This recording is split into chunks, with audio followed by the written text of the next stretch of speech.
Cette vidéo sort durant l'année 2024 et cette année il y a eu un film qui a suscité de l'engouement, à savoir Terrifier 3 réalisé par Damien Leone. Car ce film est interdit aux moins de 18 ans en France. Le dernier en date à avoir eu cette classification c'était Saw 3 en 2006, soit 18 ans de décalage avec Terrifier. Et forcément ça en joue beaucoup sur le marketing qu'un film classé horreur soit interdit aux mineurs. Car généralement en France, les films d'horreur sont soit moins de 12 ans, soit moins de 16 ans. Mais bon, le film sort, les spectateurs y vont, et globalement c'est une déception.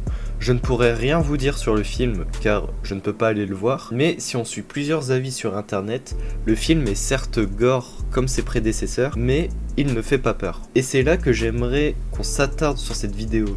Est-ce qu'un film d'horreur doit-il faire peur? C'est quoi le but d'un film d'horreur?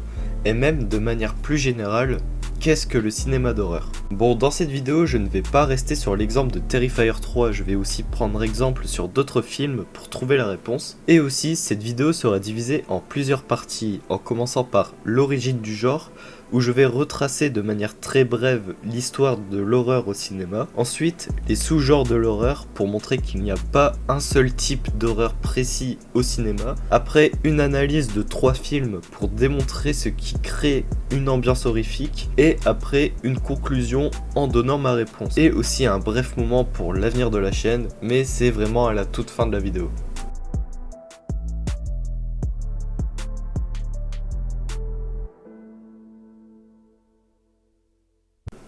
Tout d'abord, c'est quoi de manière générale l'horreur au cinéma?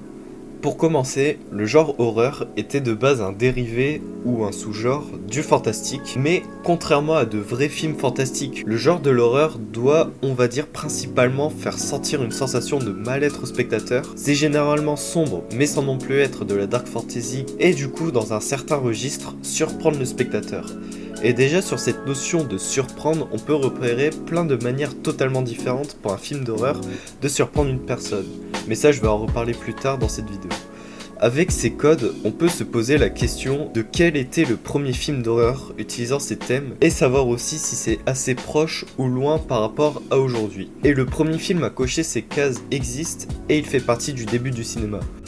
Car le film Le Manoir du Diable, sorti en 1896 par Georges Méliès, un des pionniers du début du cinéma, est souvent cité comme le premier film d'horreur de l'histoire. Et pour cause. En reprenant ce que j'ai dit tout à l'heure, le film arrive à surprendre les spectateurs avec des disparitions de personnages et des apparitions soudaines de créatures, sorcières, fantômes ou encore de chauves-souris. Si on suit les standards de l'époque, le film impose une ambiance plus lugubre et arrive à créer un sentiment de mal-être aux spectateurs. Alors oui, aujourd'hui, c'est sûr, le film est dépassé et ne fait vraiment pas peur, mais en reprenant le contexte, à savoir l'année 1896 où les standards de l'horreur qu'on connaît actuellement n'existaient pas, c'est totalement inédit et surprenant. Après, évidemment, le genre change au fur et à mesure des années, et ça dans différents pays, avec par exemple Nosferatu en 1922, qui est un film muet allemand. Mais là où on peut commencer de parler d'horreur comme nous on connaît, c'est dans les années 30. La société de production Universal produit des films dont même sans les avoir vus, vous les connaissez au moins de nom. Dracula, le film de Todd Browning, excusez-moi pour la prononciation, en 1931, et aussi Frankenstein de James Whale, et même une suite à ce dernier, La fiancée de Frankenstein, en 1935. Après, je peux aussi vous citer les premiers films Kaiju, à savoir des films qui mettent en scène des grandes créatures. Donc dans les années 50, c'était Godzilla et King Kong. On peut les considérer comme des films d'horreur, car surtout pour l'époque, ces films mettent en scène des créatures gigantesques, presque imbattables et qui détruisent tout sur leur passage. Aujourd'hui, on a l'habitude de voir ces créatures dans des films plus basés sur l'action, mais à l'époque, ça pouvait être qualifié aussi de film horrifique. Mais bon, ce sujet fait grandement débat, et je vais dès à présent passer d'une décennie plus tard, à savoir les années 60, en vous parlant de peut-être le réalisateur à retenir pour le genre horrifique, à savoir Alfred Hitchcock, souvent nommé comme le maître du suspense. Pour aujourd'hui, je dois vous parler de Psychose, sorti en 1960. On est face à un film marquant et surtout influent du genre horrifique, car évidemment, même ceux qui n'ont pas vu Psychose connaissent une scène en particulier, à savoir la scène de la douche. Après, c'est ce film qui a aussi propulsé l'acteur Anthony Perkins, qui est l'interprète de Norman Bates dans le film, et même si c'est avant tout un film tourné dans la psychologie, on peut déjà le qualifier qualifié d'un slasher. Mais ce terme-là, on en reparlera plus tard.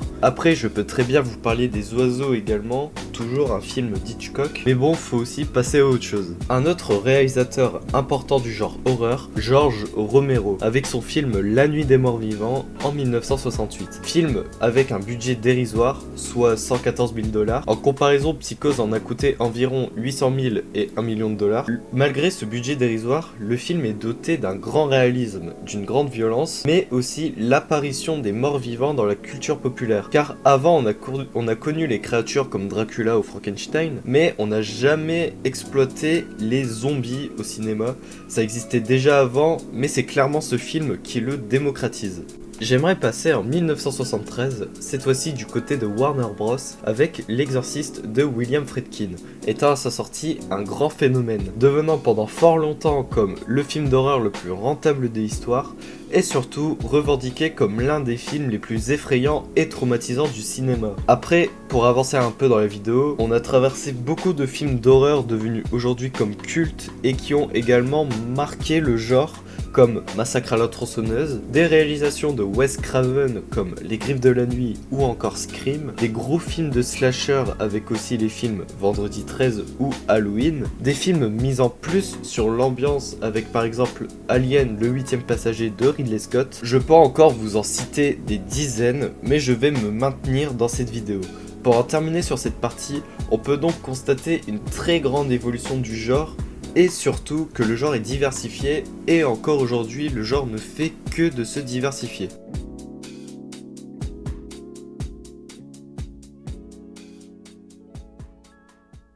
Comme je vous ai dit précédemment, le cinéma d'horreur est très diversifié, car il est avant tout composé de beaucoup de sous-genres qui l'alimentent, à commencer par exemple par le genre du slasher. Le genre du slasher met en scène un tueur en série, le plus souvent masqué malgré quelques exceptions, qui assassine ou tente d'assassiner un ou les protagonistes. Le plus souvent c'est des adolescents. Par exemple, je peux vous citer comme film les films Halloween, Les Griffes de la Nuit ou encore Vendredi 13. Après, comme autre sous-genre, je peux vous citer les splatter movies, les torture porn et les body horror. Les splatter movies, ce sont les films où des séquences d'extrême violence comme la mutilation ou la décapitation sont présentes à l'image. Par exemple, les Terrifier ou les derniers films Evil Dead illustrent bien ce genre. Le torture porn est quant à lui la représentation fréquente de scènes de torture comme les films Saw, et le body horror présente une grande violence qui touche les parties du corps, par exemple le film La Mouche. C'est pour ça que je les ai mis dans la même catégorie,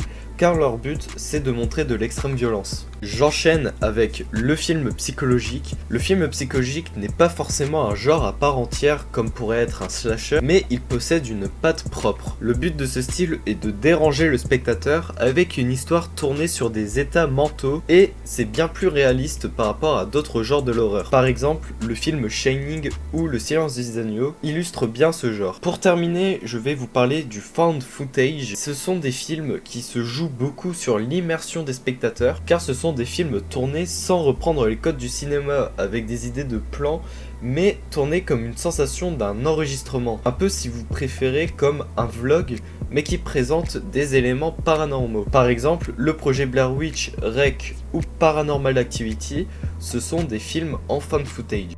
Après, un film d'horreur peut souvent se mélanger avec d'autres genres du cinéma, avec par exemple les thrillers horrifiques, les comédies d'horreur ou même de la science-fiction horrifique. D'ailleurs, petit aparté, mais je ne parle pas des films d'horreur français sur cette vidéo, car on peut qualifier ces films comme un autre genre que le cinéma d'horreur plus traditionnel.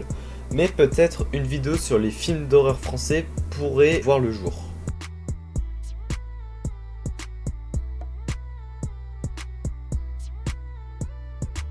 L'objectif n'est pas d'analyser un film dans son côté technique, c'est-à-dire de relever les plans ou les mouvements de caméra, mais c'est de déterminer comment un film arrive à nous procurer un sentiment de peur ou d'angoisse. Sur les 3 films que je cite, ce sont des films qualifiés comme horreur, donc je ne vais pas analyser un film ayant une scène d'horreur mais qui n'est pas un film d'horreur. Et sur les 3 films présentés, j'ai fait en sorte que les procédés sont différents. On commence avec le premier film, Evil Dead 2, sorti en 1987, réalisé par par Sam Raimi. Pour l'histoire du film, le professeur Knaobi a mystérieusement disparu dans sa cabane alors qu'il avait à sa disposition le livre des morts, qui, on croyait, était disparu. Alors, sa fille Annie et son amoureux Ash se rendent dans cette cabane pour connaître la raison de cette disparition. Hormis le fait que le film est une comédie d'horreur très cartoonesque, le film utilise le procédé le plus utilisé de manière générale dans le genre horreur, à savoir le jumpscare. Procédé utilisé pour sursauter de manière brutale un spectateur, soit avec l'image ou le son, et très souvent c'est les deux. J'ai pris le cas d'Evil Dead 2 car dans ce film il en possède plus de 27 de jumpscare, mais ce procédé, déjà bien utilisé durant les années 80-90, est beaucoup trop utilisé de nos jours. Si je prends par exemple les films d'horreur de ma génération comme Les Conjuring, Insidious ou encore le remake de ça, leurs moments mémorables et terrifiants sont essentiellement composés de jumpscares. Je continue avec le deuxième film, Shining, sorti en 1980, réalisé par Stanley Kubrick. Ce film nous met en scène la famille Torrance, habitant pendant de longs mois dans un hôtel nommé l'hôtel Overlook, car le père, Jack Torrance, un écrivain interprété par Jack Nicholson, il s'est engagé comme gardien de l'hôtel pour l'hiver, comme ça lui permet de lui trouver de l'inspiration pour ses œuvres. Mais petit à petit, dans le film, il commence à sombrer dans une folie. J'ai sélectionné ce film car contrairement à Evil Dead 2, dans Shining, il n'y a pas ou alors très peu de jumpscares, car la grande force du film est son ambiance et sa tension. Le film, lors d'un premier visionnage, peut sembler étrange, car c'est loin d'être un film qui s'explique à haute voix. Par exemple, les personnages de la famille Torrance sont censés être seuls dans cet hôtel, mais on voit par exemple des jumelles, mais on nous explique pas quel lien elles ont avec le récit. Et aussi, le film nous donne souvent des intertitres pour nous positionner chronologiquement dans l'œuvre, mais elles ne sont pas cohérentes. Par exemple, le premier intertitre se nomme The Interview, forcément car ça fait écho avec le début du film. Ensuite, c'est Closing Day, donc là on parle de jour et non de séquence du film. Après, A Month Later, pour annoncer une ellipse, mais ça ne part pas sur une idée de jour en jour comme le précédent intertitre. Et après, les intertitres sont clairement dispensables, car elles sont encore moins reliées entre elles. Elles présentent jusqu'à la fin de l'œuvre des jours, mais non coordonnés entre eux, ainsi que les heures. Et ça, c'est entre guillemets un détail pour montrer la grande force de l'horreur de Shining, à savoir que le film, au fur et à mesure qu'il dure, on nous montre un sentiment de grande folie à travers le personnage de Jack Torrance, et en plus une présentation de thématiques difficiles comme l'alcoolisme ou les violences conjugales. Avec Shining, on est clairement dans de l'horreur psychologique. Et enfin, je termine avec un troisième film, le projet Blair Witch, sorti en 1999, réalisé par Daniel Myrick et Eduardo Sanchez. Le film nous présente 3 étudiants filmant un documentaire dans une forêt du Maryland, étant touchés par une légende locale, celle de la sorcière de Blair. Et au fur et à mesure que le documentaire avance, plus il se passe des choses étranges. Là où ce film est très intéressant, c'est déjà le fait que ce soit un film found footage, sous-genre que je vous ai présenté tout à l'heure. Mais avant que ce genre soit souvent très utilisé mais sans réel choix artistique, celui-ci l'utilise d'une manière vraiment intelligente, sans montrer de jumpscare à l'image ou de déconstruction de personnages pour leur faire tourner dans une folie. Le projet Blair Witch joue la carte de l'imagination, car on ne voit rien à l'image et surtout on n'arrive pas à savoir ce qu'il se passe. Même à la fin du film, sans spoiler évidemment, ça peut sembler énigmatique, ce qui renforce énormément l'immersion et les théories des spectateurs fans du film. Avec les 3 films que je vous ai présentés, on peut déjà constater 3 manières différentes pour surprendre le spectateur, avec les jumpscares, la déconstruction de personnages et aussi l'immersion du film. En conclusion de cette vidéo, le cinéma d'horreur est, je pense, le genre le plus difficile à se définir. Comme pour la comédie, savoir ce qui nous fait rigoler ou terrifier est une question avant tout subjective. Avec cette vidéo, je vous ai présenté des différents sous-genres reliés avec le genre de l'horreur, et en soi, ces genres sont assez différents. Et il y en a forcément un qui est, selon différentes personnes, plus terrifiant que d'autres. Par exemple, de mon côté, ce sont tous les films touchant à de la psychologie et accessoirement à de la folie qui me font le plus surprendre. Alors dans mon cas, les films comme Shining, Le Silence des Agneaux ou encore Get Out sont des films, quand je les vois, ils me procurent des sensations de gêne dans le sens horrifique. Mais à l'inverse, les films de slasher ne me font pas forcément peur. Donc c'est probablement pour ça que, pour reprendre l'exemple de Terrifier 3 en début de vidéo, beaucoup de monde n'a pas été très surpris devant, car peut-être que le sous-genre du splatter movie n'est pas aussi marquant différent qu'un autre genre objectivement. Voilà, j'espère que cette vidéo spéciale Halloween vous aura plu, ainsi que ce nouveau concept. J'ai adoré écrire cette vidéo et la concevoir, alors si je vois que ça plaît, j'en ferai d'autres à l'avenir. D'ailleurs, en parlant d'avenir sur YouTube, je vais vous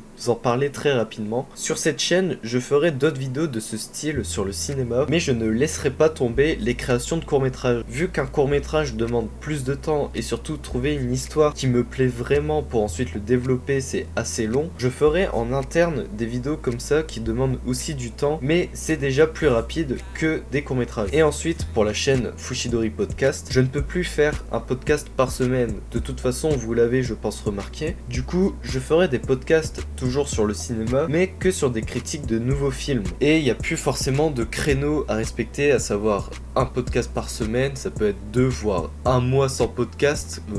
Voilà, si d'un coup il y a une grosse baisse de régularité sur cette chaîne, c'est normal. Voilà, j'en ai fini pour aujourd'hui. N'hésitez pas à vous abonner pour voir mes prochains projets et à mettre un like si vous avez aimé cette vidéo. Et je vous dis à bientôt pour une prochaine vidéo.